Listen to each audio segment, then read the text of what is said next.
Before we begin today's story, take a moment to subscribe to the channel if you enjoy deeply emotional stories that stay with you long after the video ends. These are not fast, noisy stories. They move gently, settle quietly, and often leave something behind in your heart. Now, let's begin. The morning arrived softly, almost as if the world itself didn't want to disturb the quiet. Claire reached the lake earlier than usual that day. The sky was still pale, the sunlight just beginning to stretch across the horizon in delicate golden lines. There was something about arriving early, before the noise, before the movement, that made the world feel untouched, like a page waiting to be written. For the past 2 years, Claire had been carrying a weight she couldn't quite explain to anyone. Ever since her husband passed away, life had felt different, not broken in an obvious way, but quieter, emptier, as though something essential had slipped out of place and never returned. The world around her hadn't stopped. Cars still passed.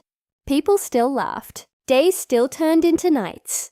But inside her, time had slowed, sometimes to the point where even breathing felt like an effort.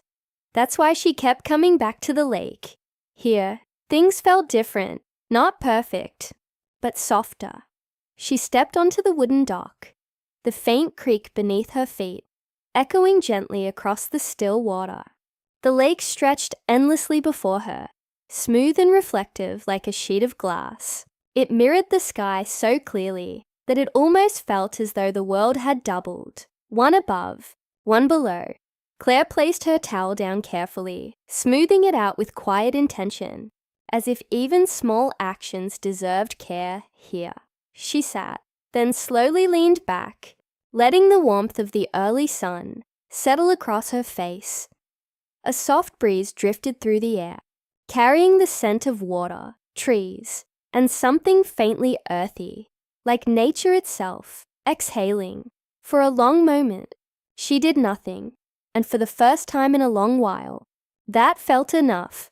She closed her eyes. The sounds around her became clearer. The gentle rhythm of water touching the dock, birds calling softly in the distance, leaves whispering against one another. Far away, the faint laughter of children, so distant, it almost felt like a memory rather than reality. Claire inhaled slowly, then exhaled, and something inside her loosened. Not completely, not all at once, but enough to notice. Peace. It had been so long since she'd felt that word mean anything real. Her thoughts, as they often did, drifted back to him, her husband. The life they had built together hadn't been perfect, but it had been full of small moments, shared glances, quiet jokes, and routines that once felt ordinary, but now felt priceless.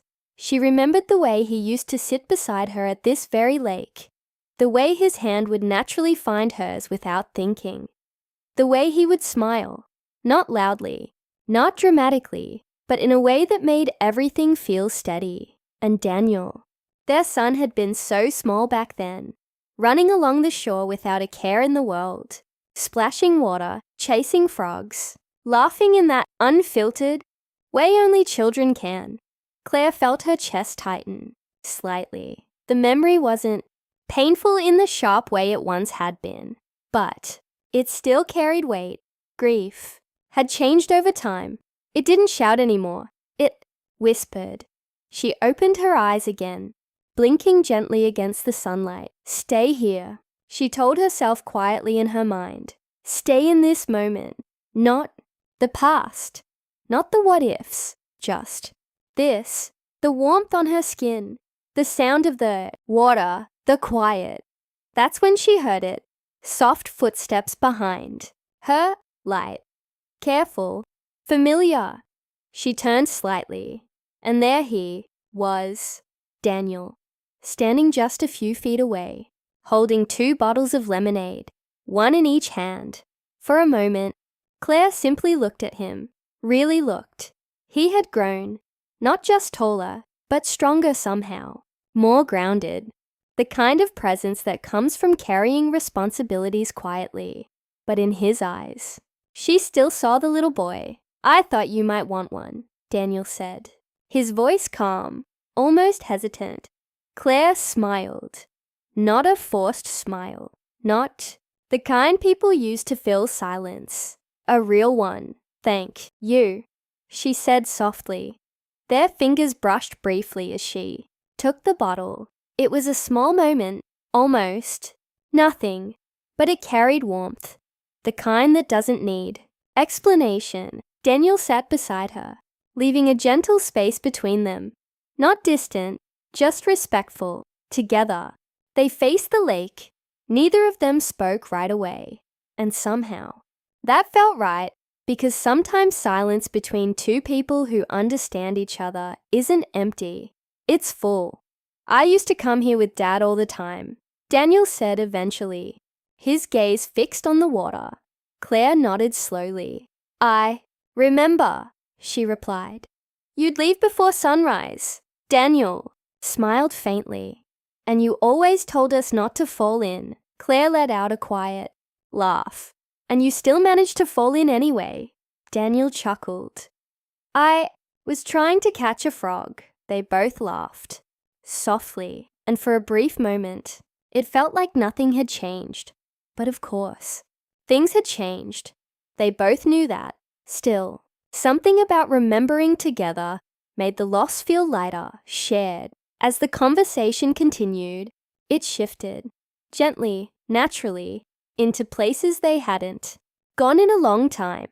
Daniel spoke about work, the pressure, the expectations, the quiet fear of not getting things right. "Just want to make Dad proud," he admitted after a pause. Claire turned to him, fully now. Her expression softened, but her voice carried certainty. "You already have," she said.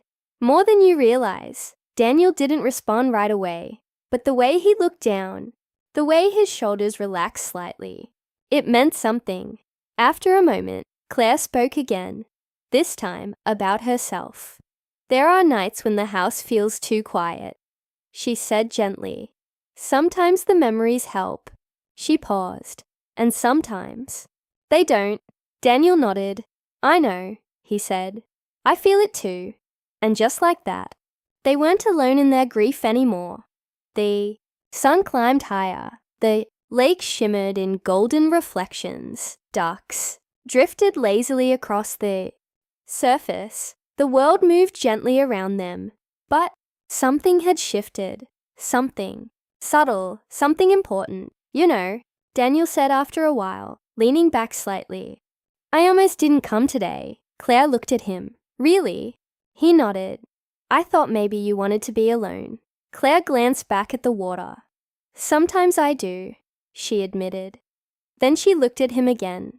"But sometimes it's better when someone shows up anyway." Daniel smiled, and in that smile, there was understanding. A small boat moved slowly across the lake, leaving ripples behind. Daniel watched it for a moment before speaking again. "Do you ever think about doing something different?" Claire raised an eyebrow slightly. "Different how?" "I don't know. Traveling, meeting new people, just living again." The words were gentle, careful, but honest. Claire didn't answer immediately, because the truth was, she hadn't allowed herself to think that far ahead. For a long time, surviving each day had been enough. But now the question lingered. "You sound like your father," she said softly. Daniel smiled. "I'll take that as a compliment." Eventually, he stood up and stretched. "Want to walk?" he asked. Claire looked around. The lake, the sky, the quiet, and something inside her said yes before she even spoke. "I'd like that." They stepped off the dock together, side by side, onto the shoreline. The sand was warm beneath their feet. The gentle waves followed them like a soft rhythm. For a while, they walked without speaking, just being there. Together, Daniel picked up a small stone and tossed it into the water. I used to try skipping. These, he said.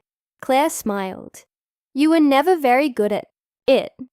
That's not true, he replied playfully. I just needed more practice. They both laughed, and again, something felt lighter as they continued walking. Claire noticed something she hadn't truly seen in years. The beauty around her, the trees swaying gently, the birds overhead, the quiet movement of the lake. It had always been there. She just hadn't been ready to see it. Mom, Daniel said softly. I'm really glad you came today, Claire. Looked at him. So am I, she replied. Feels like we haven't had this in a long time. He nodded. Maybe we should. More. Often. She thought about that and realized he was right. They reached a small clearing where sunlight poured across the sand. Claire stopped, looking out across the water, and for the first time in years, the future didn't feel empty, you know, Daniel said quietly. Dad always said this place had a way of bringing people back to themselves. Claire smiled. He was right. A soft breeze passed between them, carrying something new. Not just memory, not just grief, but possibility. And in that moment, Claire understood something she hadn't been able to put into words before. Healing doesn't always arrive in big, dramatic ways. It doesn't always announce itself. Sometimes, it begins quietly, with a conversation, a shared memory, simple walk by the lake, and the presence of someone who cares enough to stay. They didn't know what the rest of the day would bring. They didn't have everything figured out, but for the first time in a long time, they didn't need to, because sometimes the quietest moments change us the most, and sometimes healing begins with something as simple as being together.